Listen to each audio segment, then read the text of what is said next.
subscribe, support, stay positive. Hello there, folks. Don't ask me what I do in my private time, but folks, we're here to do a segment, and I'm not going to tell you what that segment here is, because let's give a hand for Krystle. For? Movie reviews! How you doing there, Krystle? Hi, great to be here. Pleasure. Pleasure's all mine. Oh, my thank you. Okay, so we're here to review a movie, and that movie is called The Hunger Games. Ooh. Yes, and it got a lot of hype, tons and tons of hype, and it definitely didn't live up to hype in my opinion. So it's not the crappiest of movies, but I still don't like it because that's how I feel about most movies. We got a movie set in the year 2600, so it's very far into the future. Anything could be possible, right? Okay, fine. We have what used to be North America, now referred to as Pan Am, cut into 13 districts. And the center of all of this is this major metropolis hub where all of basically the rich people dwell with their technology, and everywhere else is sort of poverty-stricken forest. Alright, fine. About 74 years prior to the year this movie was supposedly made, the District 13 revolted against the council because, well, the council is kind of shitty and corrupt, right? Okay. So ever since then, every year, to make an example out of District 13, we have a lottery to see who's going to be a part of the Hunger Games. A girl and a boy, ranging from ages 12 to 18, to battle to the death in the middle of the woods. Okay. So I know that it's supposed to be 600 years in the future, but I can't really see a future where we have got all of this technology and we've progressed 600 years and we're still doing stuff like this. I mean, even if we really did have a corrupt system where we have battle royales, can we not at least have, like, boys ranging from 18 to 21 or something like that? Something fair? Rather than sending 12-year-old kids to be massacred by boys twice their size? Whatever. First thing I don't like about the movie.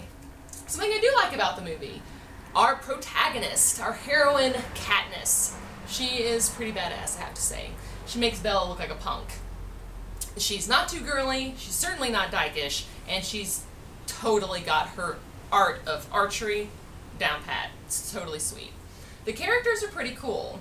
We got Woody Harrelson as the drunken coach, and he's pretty neat. But still, we can have all the neat characters that we want, but with a plot that doesn't really hold water, it's not really all that great. So, and you saw the movie, right? Yeah, the movie, at some points I was like, hey, this is interesting, but really?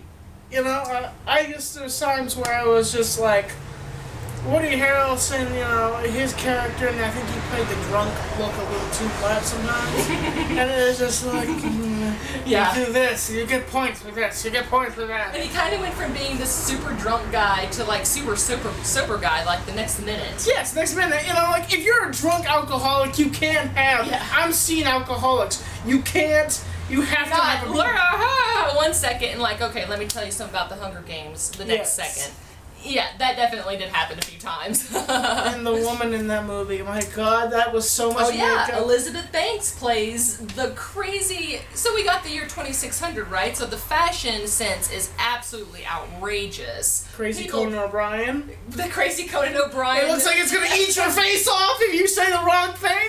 This is like his hair. Oh! He's the host of their reality TV show that is completely based around the Hunger Games. Oh yeah, I forgot to mention that they televise this nationally, kids killing each other, on a reality TV show, the host being a crazy Conan O'Brien. I mean, they have mixed, like, 16th century hair, powdered wigs with, I don't even know, it's so bizarre. But I don't know, I didn't read the book, and I'm not gonna read the book, so maybe it was great, it got rave reviews, but the movie... Katniss, she kind of saves the movie for me. The rest of it, I could totally do without. But, I'm just saying, whatever. Go see it if you feel like it, or, if you might find something better to do with 2 hours. And I'm Krystle, and I don't like most movies, and you shouldn't either. And I'm Tommy NC 2010, and I'm keeping you on the inside fact, and this was Movie Review!